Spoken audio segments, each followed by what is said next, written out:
श्रीराम समर्थ. 27 ऑगस्टचे प्रवचन.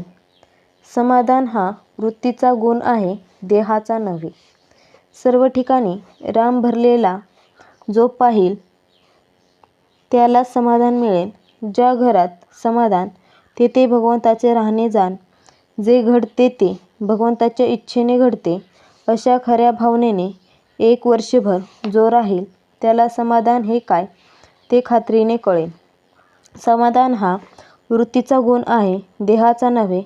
प्रपंचाबद्दल काहीही न सांगणारा आणि अत्यंत समाधान असणारा मनुष्य भेटावा असे वाटते. त्याच्या मागे सारे जग लागेल.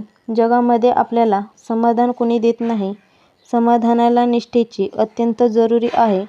पांडवांना वनवासात जे समाधान होते ते राज्यपदावर असणाऱ्या कौरवांना नव्हते. म्हणून परमात्मा ठेवील त्यामध्ये सुखी राहावे. ठेविले अनंते तैसेची राहावे. चित्ती असो द्यावे समाधान.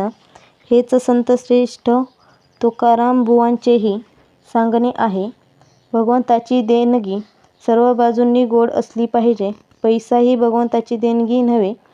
त्याने तळमळ आणि अतृप्ती होते. खरोखर समाधान हीच भगवंताची देणगी होय. मनुष्याला किती असले म्हणजे पुरे होईल हे ठरलेले नाही.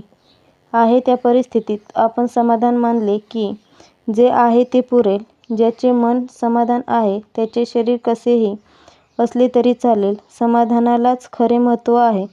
घेण्यापेक्षा देण्यामध्येच फार समाधान आहे. शिवाय घेण्याला काही अंतच नाही. कितीही मिळाले तरी आपली मागण्याची बुद्धी कायम राहते. पण आपले सर्व काही दिले की देण्याला अंत आला म्हणून त्यामध्ये समाधान आहे. आपण उपाधीने झाकले गेलो आहोत.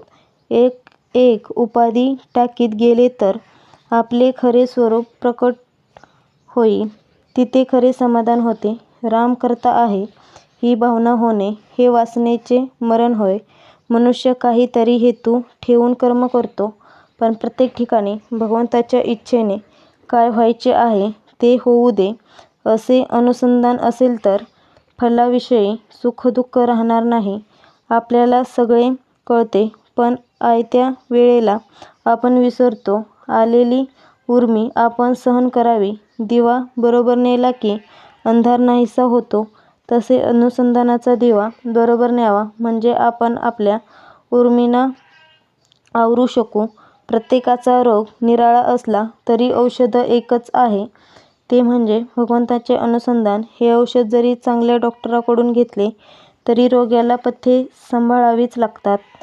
शास्त्राने सद्धर्माने आणि अभ्यासाने वागून अनुसंधानात राहणे जरूर आहे.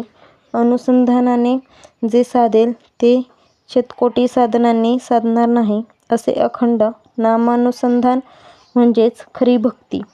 आजचा बोध इतर साधनांनी जे साधायचे ते नुसत्या अनुसंधानाने साधते हाच या युगाचा महिमा आहे.